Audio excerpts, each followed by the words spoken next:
So, fake experience పెట్టి మనము job తెచ్చుకోవచ్చా? చాలా మంది రీసెంట్‌గా కూడా ఒక వీడియో చూసాను. సో, చాలా మంది ఈ మధ్య ఫేక్ గురించి చాలా మాట్లాడుతా ఉన్నారు. ఫేక్ ఎక్స్‌పీరియన్స్ చాలా ఓపెన్ అయిపోయింది. ఇంతకుముందు చాలా ఏంటి అంటే చాలా తక్కువ మంది మాట్లాడేవాళ్ళు ఓపెన్‌గా. సో, పనులైతే జరిగిపోయాయి. బట్ ఇప్పుడేంటి అంటే చాలా ఓపెన్ అయిపోయింది. అంటే ఓపెన్ సీక్రెట్ అయిపోయింది. ఇప్పుడు ప్రతి ఒక్కరికి ఫేక్ ఎక్స్‌పీరియన్స్ పెట్టి వెళ్తారు అనే విషయం ప్రతి ఒక్కరికి ఇంక్లూడింగ్ హెచ్‌ఆర్ కూడా తెలుసు. మీరేదైతే అంటే మీరు ఎక్కడైతే ఇంటర్వ్యూకి వెళ్తున్నారో, ఇన్‌ఫాక్ట్ వాళ్ళకి కూడా తెలుసు. ఎందుకంటే మనలాగా వాళ్ళు కూడా ఎంప్లాయీస్ డెఫినిట్‌గా ఇంత ఇన్ఫర్మేషన్ అయితే ఖచ్చితంగా వాళ్ళకే ఉంటుంది.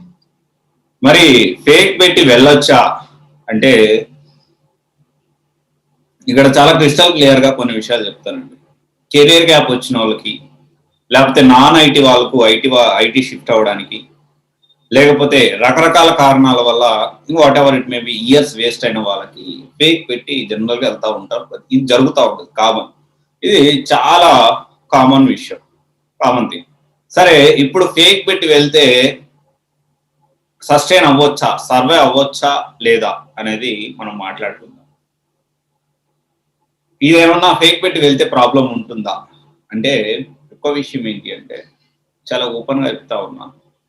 ఫేక్ పెట్టి వెళ్ళొచ్చు. ఏం ప్రాబ్లమ్ లేదు అనైతే చెప్పలేం గానీ, ఫేక్ పెట్టి వెళ్తే ఒక విషయం ఏంటి అంటే మీరు జనరల్‌గా టెక్నికల్‌గా మీరు దొరకరు. ఒకవేళ మీరు పర్ఫెక్ట్‌గా ఈ ఫేక్ ఎక్స్‌పీరియన్స్ కూడా పక్కాగా ప్లాన్డ్‌గా చేపించుకోగలిగితే మీరు టెక్నికల్‌గా దొరకరు.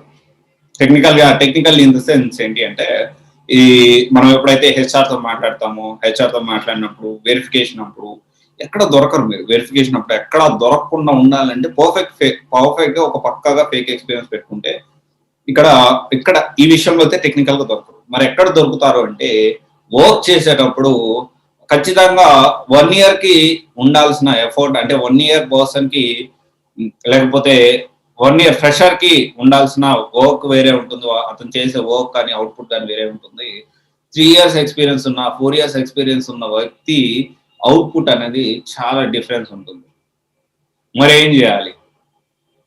సో, లాస్ట్‌లో నేను మాట్లాడతాను. ఫేక్ అనేది అది కరెక్టా? కాదా? అని కూడా నేను ఒక కంక్లూడ్ ఇవ్వడానికి ట్రై చేస్తాను. సో, ఇక్కడ చూసుకుంటే మరి ఏం చేయాలి? సో, ఫేక్ పెట్టొద్దంటున్నారు, పెట్టమంటున్నారు. చాలా కన్‌ఫ్యూజ్ చేసేస్తున్నారు. చాలా క్రిస్టల్ క్లియర్‌గా చెప్తా ఉన్నాను. ఫేక్ పెట్టొచ్చు. కానీ ఆ పెట్టే ముందు మీ దగ్గర క్యాపబిలిటీ అంటే ఆ 3 ఇయర్స్ మీరు ఎంత ఇయర్స్ అయితే ఫేక్ సర్టిఫికేట్ పెడుతున్నారో అన్ని ఇయర్స్ అంత పొటెన్షియల్ అవుట్‌పుట్ అనేది పొటెన్షియల్‌గా వర్క్ చేసి అవుట్‌పుట్ అనేది మీరు ఇవ్వగలుగుతున్నారా? అనేది చూసుకోవాలి. ఎందుకంటే వర్క్ వచ్చినోడిది వేరేలా ఉంటుంది. వర్క్ రాని వాడిది ఖచ్చితంగా వేరేలా ఉంటుంది. రెండిటికి చాలా తేడా ఉంటుందండి. రెండిటికి చాలా తేడా ఉంటుంది. నేను చెప్పేదేంటి అంటే ఫేక్ పెట్టొచ్చు. ప్రాబ్లమ్ లేదు. ఎందుకంటే తప్పదు. మరీ అంత అంటే తప్పని పరిస్థితి. దాన్ని ఇది న్యాయమా? కాదా? లేకపోతే ఇది కరెక్ట్ కాదు. ఎథికల్‌గా ఇది కరెక్ట్ కాదు అని మనం ఎవరు మాట్లాడుకోవద్దు. ఎందుకంటే ఇప్పుడు ఈ రోజుల్లో ఎథికల్‌గా ఎవరున్నారు? సో, ఇక్కడేంటి అంటే ఎథికల్‌గా చాలా తక్కువ లేరు అనట్లేదు కంప్లీట్‌గా. చాలా తక్కువ మందున్నారు.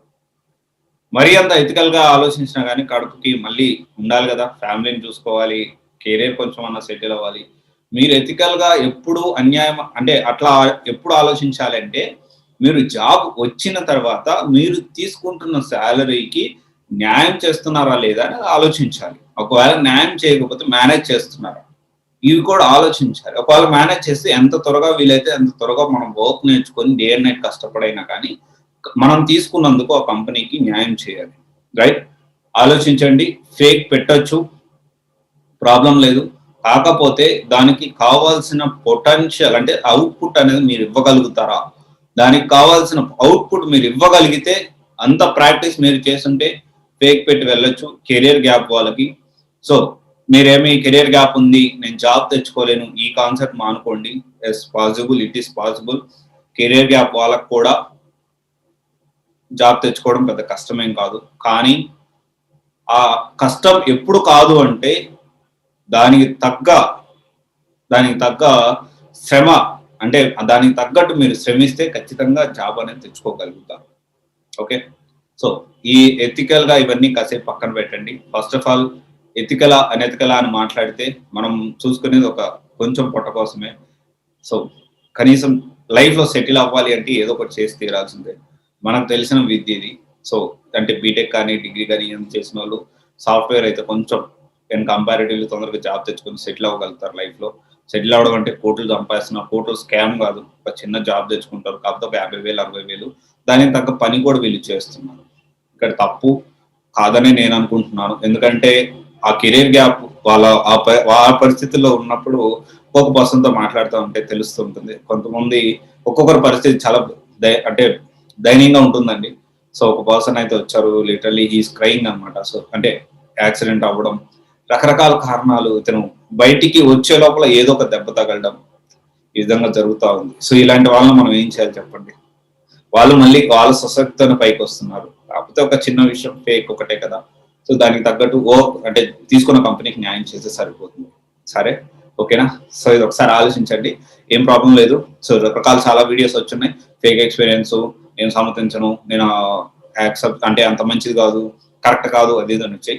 సో ఎన్ని ఏం ఆలోచించకండి. ఫస్ట్ ఆఫ్ ఆల్ మనము సెటిల్ అవ్వాలి, మన ఫ్యామిలీ మనం నమ్ముకున్న మన ఫ్యామిలీని కూడా మనం చూసుకోవాలి, మన అమ్మ నాన్న కూడా. కొంచెం ఇవన్నీ పక్కన పెట్టి ఫస్ట్ ఆఫ్ ఆల్ సబ్జెక్ట్ నేర్చుకొని జాబ్ తెచ్చుకోండి. Okay, thank you. This is Vanya signing of.